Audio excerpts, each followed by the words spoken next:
problem. We are ready to engage so that we find a solution to this problem as Azimio of Kenya.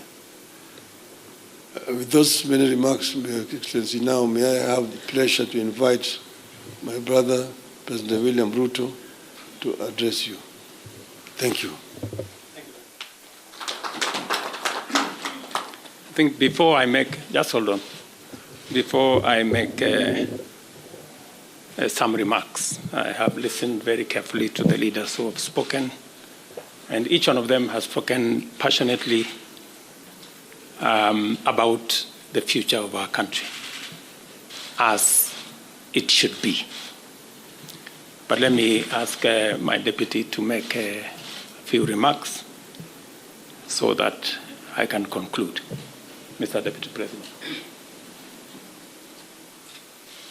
Your Excellency, our President, Dr. William Ruto, Your Excellency, the former Prime Minister, Your Excellency, the former Vice President, the leadership of our two houses, members of the executive, and the press, Your Excellency, this is a great morning for this country because the constitution of the IEBC is a great step for our democracy.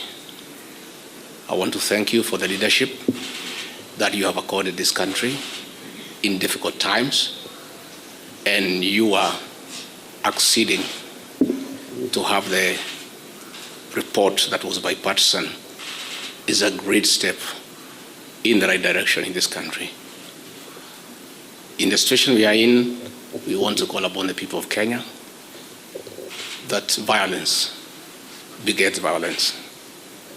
Now that the President has accepted to have a discussion with our young population, with our leaders, we call upon the people of Kenya to give dialogue a chance, to give consultation a chance, get off the streets, stay away from destruction of property, because Kenya is greater than all of us.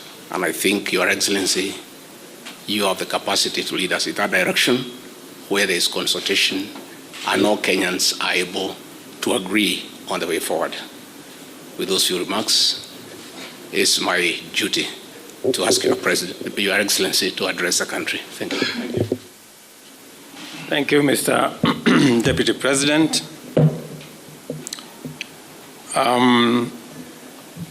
Your Excellencies, Mr. Vice President, former Prime Minister, former Vice President, the two speakers of our National Assembly and Senate, leaders of majority, fellow leaders present here. Welcome to this occasion.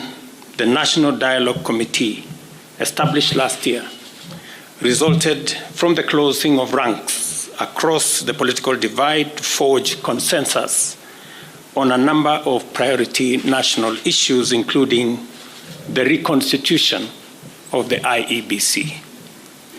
Today's assent of the IEBC Amendment Bill therefore marks a significant step in the actualization of one of the recommendations of NADCO and testifies to our country's ability to navigate difficult, complex, and sometimes divisive issues that could undermine our national cohesion, undermine our stability and security if we leave it unattended.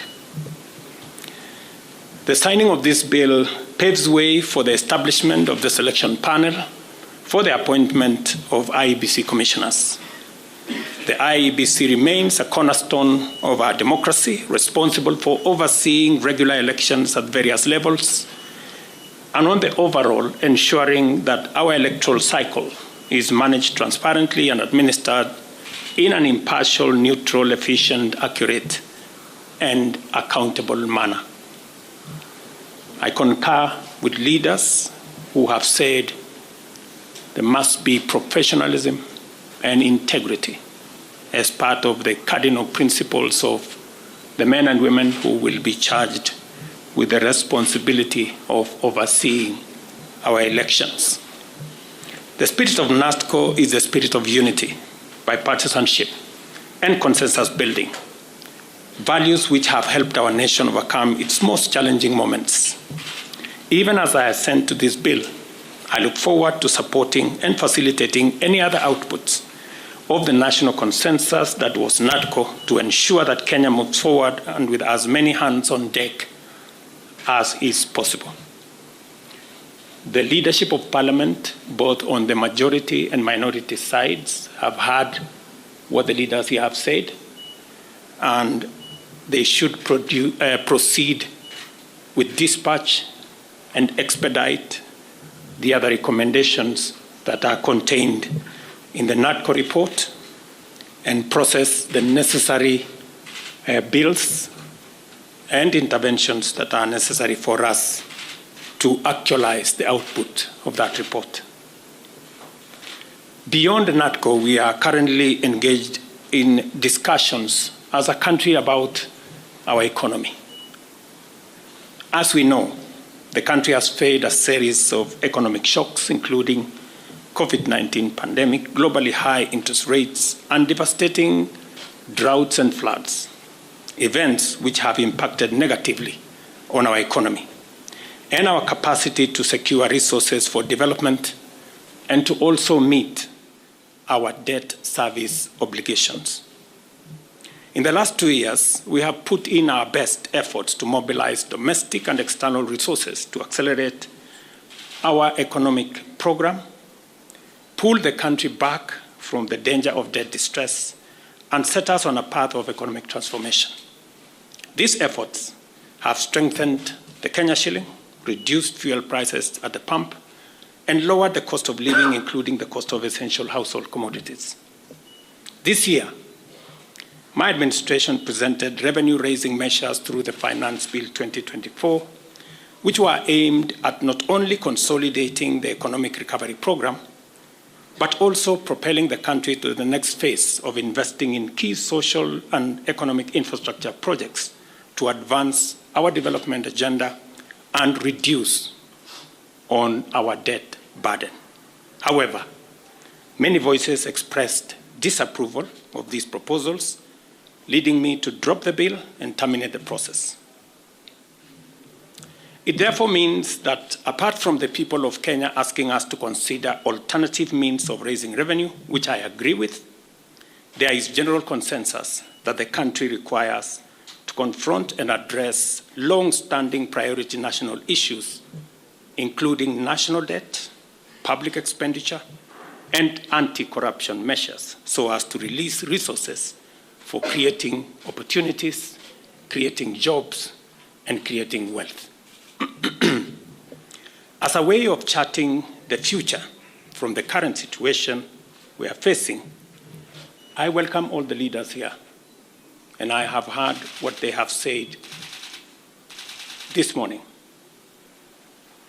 and all other stakeholders working together for us to address the current economic situation through a broad-based political arrangement and to rally the country forward, as has been said by the former Prime Minister.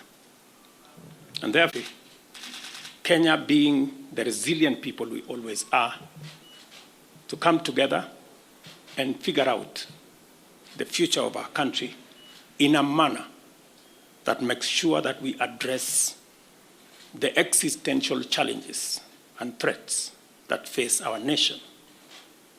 And that's the reason why I set up a committee to work and audit our debt, for us to interrogate our expenditure, and for us to work on anti-corruption. I want to encourage Parliament to expedite the conflict of interest bill that will support our anti-corruption measures, especially in relation to public officers. And I am hopeful that these are some of the conversations that we will be engaged in going forward. I am very confident that, as always, Kenya knows how to pull together, and leaders know how to come together in the best interest, not of individuals, not of parties, but the collective body of the Kenyan people. And I look forward to working with leaders, as I have said, going forward on a broad-based political mechanism that will see us steer the country to the future. Thank you very much to all the leaders here. Asanteni sana to the people of Kenya. I wish you well, and God bless our great country. Asante.